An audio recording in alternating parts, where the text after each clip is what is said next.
Let's go. All I want for Christmas is new.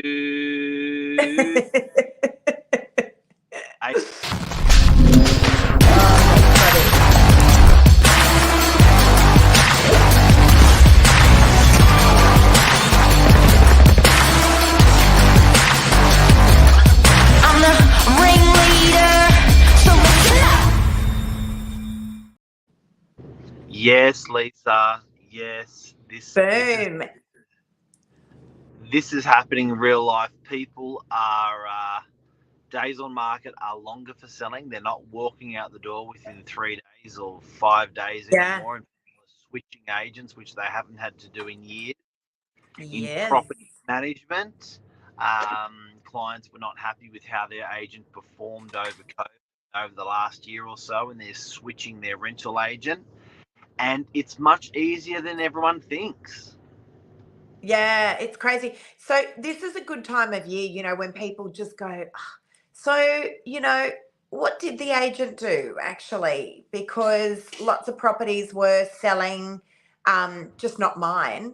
And, you know, lots of properties were renting, but just not mine. And, you know, this is when they start to reevaluate. You know, should they jump ship? Should they jump ship? And you're right, Mark, the agent that you are currently with will tell you it's really hard to do. You're stuck in an agreement, or, you know, you're stuck in a notification period if you are a landlord. The reality is actually pretty easy to get out of. Sales agreements, a little bit harder. Rental agreements, an absolute walk in the park. Walk in the park. So we're going to talk to you about that today. All I want for Christmas is a new real estate agent or property manager. So we're going to talk you guys through what that looks like, what it looks like. So let's talk first about sales, Mark. Yes. I'm going to let you talk today. Oh, what? No way. And even right. I can't believe that. So, look, I think first of all, people have got to establish the type of agreement they've got with an agent. There's three different types. There's a sole agreement, there's an open agreement, and there's an exclusive agreement. Probably about 95% of the industry now is using the exclusive agreement, which means basically only the agent can be selling that property, and the agent will just ask for a bit of time to do that. So that's the time that you can take the property off the market at any time, but you must use that agent within that time if you are selling. So that can be a 30-day agreement, that can be a 90 or 120-day agreement. That's the number we're watching today. Yeah. So, you know, and as I said, the sales agreement can be a little bit harder to get out of, because if you're locked in for 90 days exclusive with that agent and you're only into 60 of those days, you know, either send over the agreement, cross out any personal bits and pieces like commissions, but send over the agreement to the agent that you're interested in swapping over to, and just see if there's any loopholes there. Sometimes agents don't fill out these agreements properly, which can make them null and void.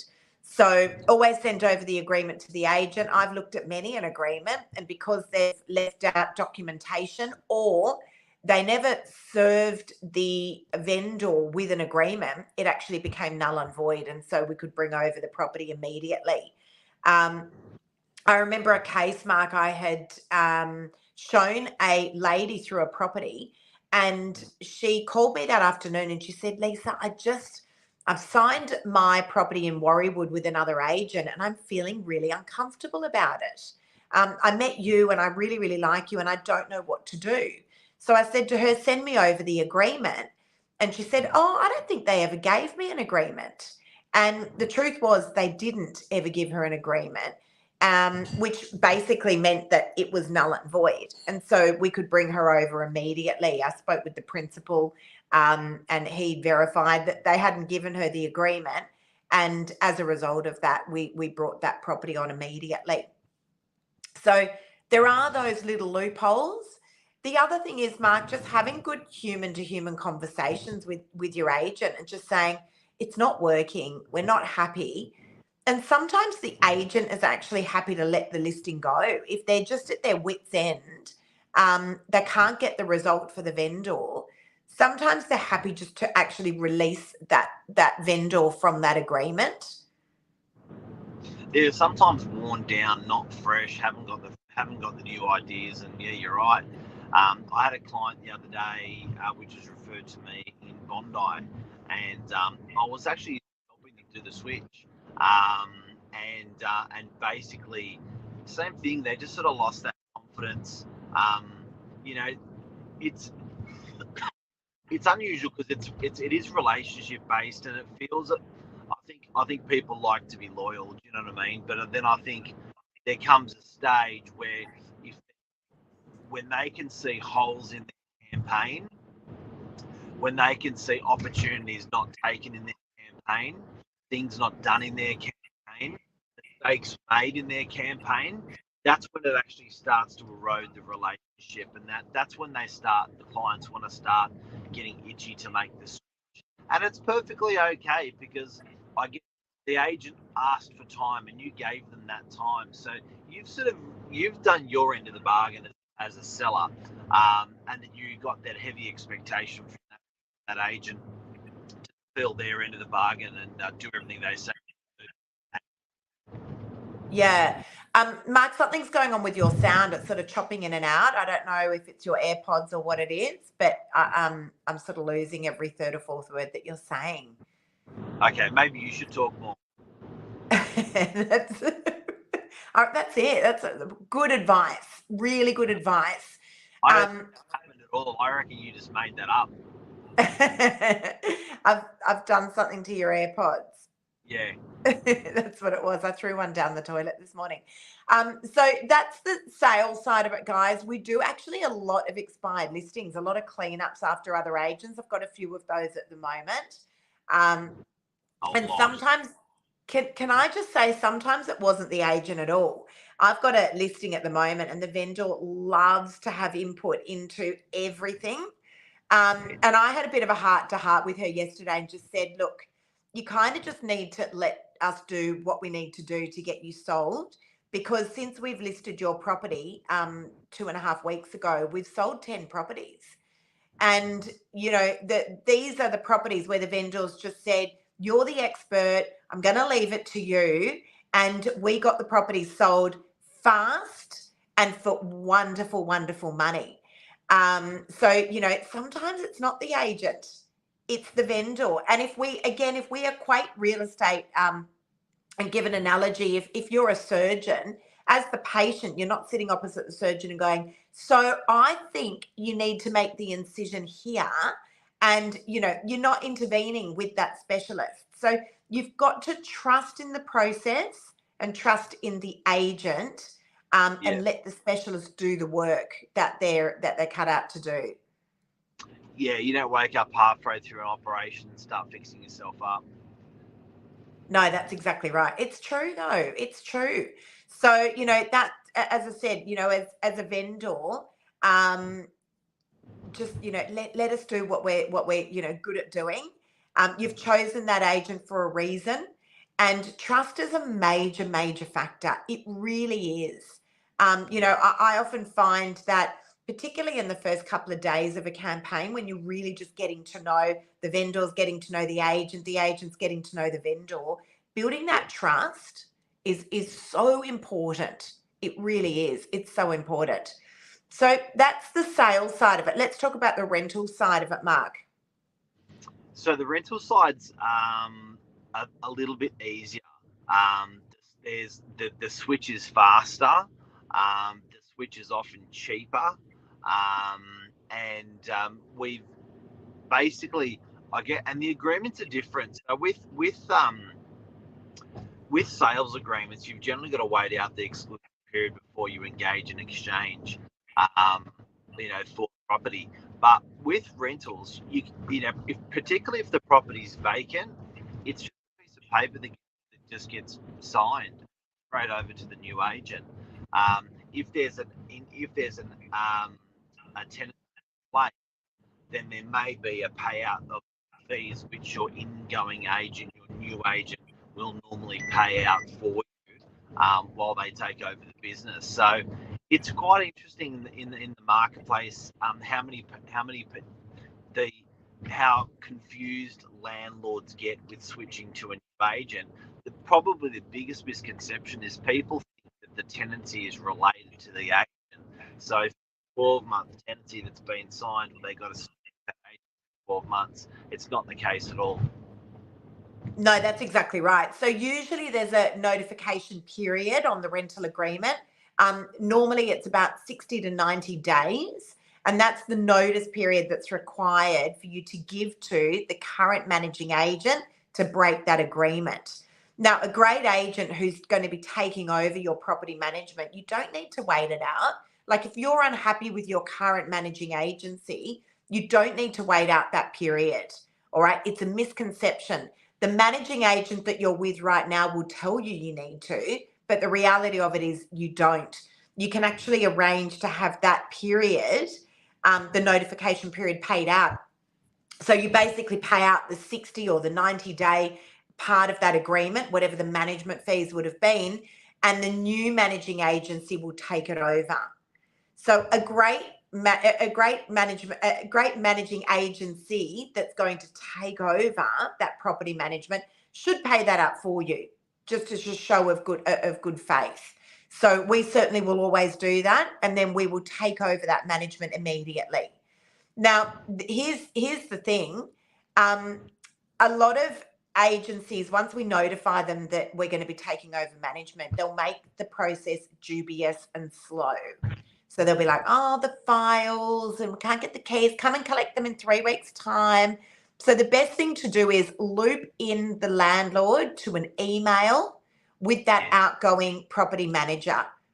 Yes. Or get the landlord to say, we want the keys, please. And if you could organise to have them sent over to Novak, or Novak will come and collect them within the next 48 hours. All right. There should be no downtime whatsoever in taking over that management. Now, there's some cowboy agents that are using a hollow point clause. What's that? Thank you for asking, Lisa. A hollow point is a bullet, a type of bullet that it goes in as a hole, but when it comes out the other end, it takes out a massive hole on the other side of the animal. Jesus. And these Mark's been watching too much. You've been watching too much Yellowstone, I reckon. Thank you. And with this hollow point clause, they're often $500. So what's actually happening is that people are signing up with the agent. They're not happy 1 or 2 years later, and the agent's charging them $500 to get out of their management, plus management fees, and they're calling outrageous.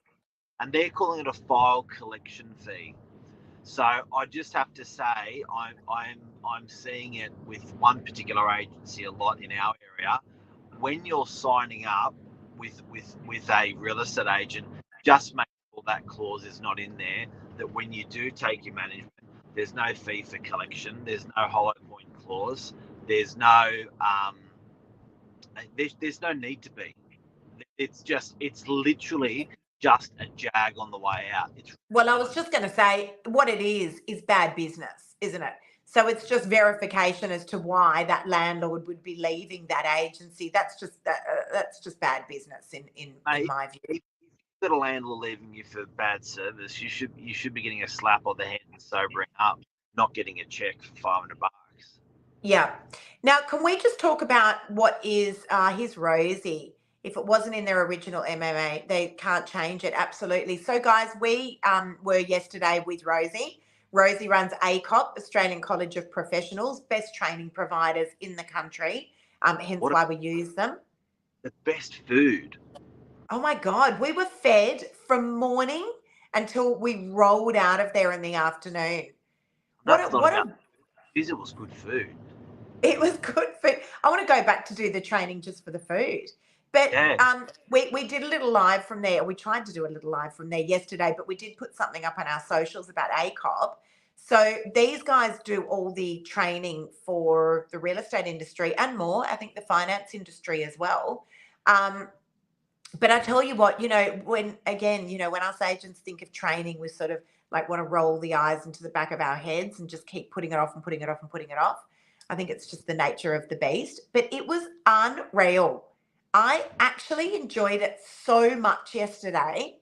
I really did. It I've was got to say, easy. They fed us all day. the trainer was the happiest and highest energy trainer I've ever had in 20, 30 years of real estate. Michael was on fire. What a legend. Lovely, lovely guy. Made it so easy to understand. And there's no for what we needed to do yesterday, there were no boring assessments or anything like that. We did them all together. It was unreal. Thoroughly enjoyed it and highly recommend it.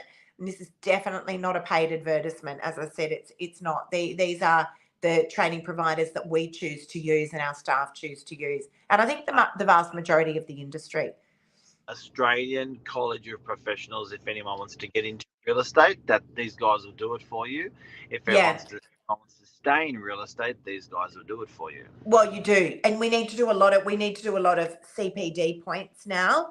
It's just part of our, it's just part of the regulations of being in real estate.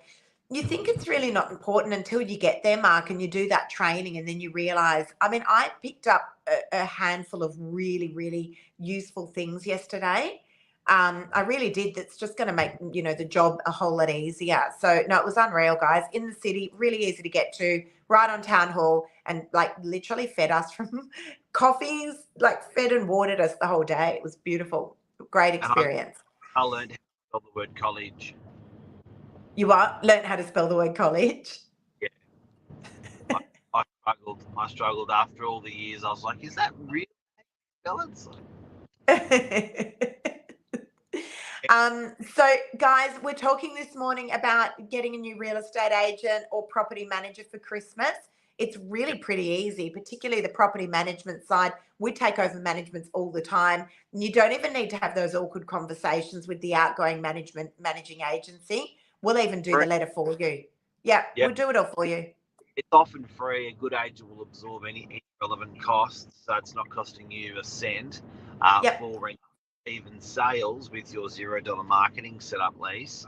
So now, there's no need. You got to sort of you got to strangle it. You switch your agent if you're not. Absolutely. Not only that, but guys, what's normal? Let's just talk about for a minute what's normal.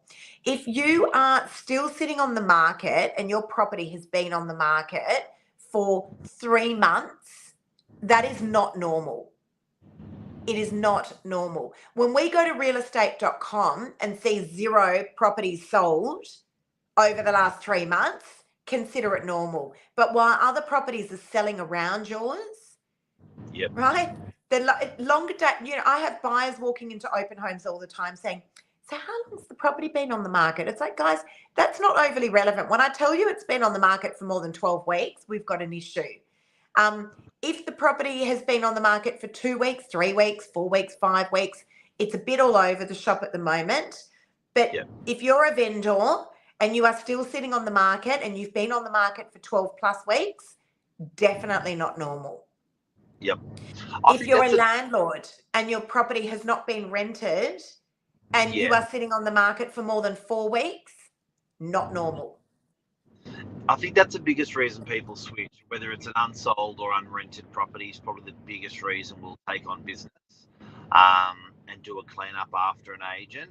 And then with property management, I'd say the biggest reason that people would switch is the property manager always changing, and they're sick of the staff change of property managers. The property managers don't have the experience of having to retrain. And also, I think not getting good response times. Lack of communication. Lack of communication, which probably arches across to sales as well. Yeah. Lack of communication. That's a massive thing. I think, if you are communicating the news, good or bad, as long as there's an open line of communication there, it's okay. it's okay. But, you know, giving just good, honest advice about what is going on. I mean, I've got a great property on the market at the moment, really fabulous property. And the vendor said to me the other day, Lisa, I feel like every other property has sold except ours. And I said, no, guys, that's not at all what is going on. The market is choppy. It's all over the place. And it might feel like that, but you haven't been on the market for that long. So, you know, and a great agent should constantly be looking at your campaign, whether it's a rental campaign or a sales campaign, having a look at the price and are you in line with current market conditions, because they're changing weekly at the moment, rentals and sales. Is the marketing on point? If your agent has not touched your marketing in weeks, I'd be having words. Honestly, I'd be having words. Price, product, promotion, price, product, promotion. Nail the promotion, nail the product, which is the presentation of the product as well, and nail the price, and you're off, you're sold, or you're rented. And not only that, Mark, but I feel I have an obligation to my vendors to report the facts, good, bad, or ugly, right? It's up to me to report the facts respectfully. So I've got a great 2-bedroom apartment on the market at the moment in DY. It's been on the market for about 8 weeks. It is such a well-priced property and it's enormous. It's 115 metres squared. Actually, we've just had offer and acceptance yesterday. But, you know, the vendor said, why won't it sell? Like, what's going on? And I said, well, the buyers, the judges are coming through and this is what they're telling me. They're telling me the property is X, Y, and Z. And so she said, okay, so at what price will it sell? So, you know, having good, honest conversations with vendors. Vendors know their properties. You know, they know their properties. They know the good and the bad of a property. And every property has that FYI, whether it's a $1 million property or a $20 million property, every property has got its pros and cons. It really does. And that's how you switch an agent, guys and girls, rentals or sales. Well, that is it. That is it. All right, what else, Mark? That's it. That's another week. It's 22 another minutes. Week left. I can't slow you down. 22 minutes. We're meant to be finished 10 minutes ago. Mark, you talk too much. It just talks too much on a Friday, guys. I don't know what we're going to do with him. All right, we've got 1 week left. 1 week left of hardcore selling. We are open all the way through, guys, except for the public holidays. Very unusual. Most real estate offices will shut probably today, and they won't reopen until mid-Jan. We are working the whole way through. Why are we, Mark? How did it fall? Saturday, Christmas Eve fell on a Saturday night, and New Year's Eve fell on a Saturday night. It's actually the perfect public holiday set. It is. So yes, we are open for you guys. Property management, the office is open, and sales is open as well. It is busy. That's why we stay open. But it certainly is busy. But we're here to service you for anything that you guys need right across that period. All right, that's it from us. Away we go. Thanks, Lisa. Thank you, Mark. Thank you, guys. See you guys.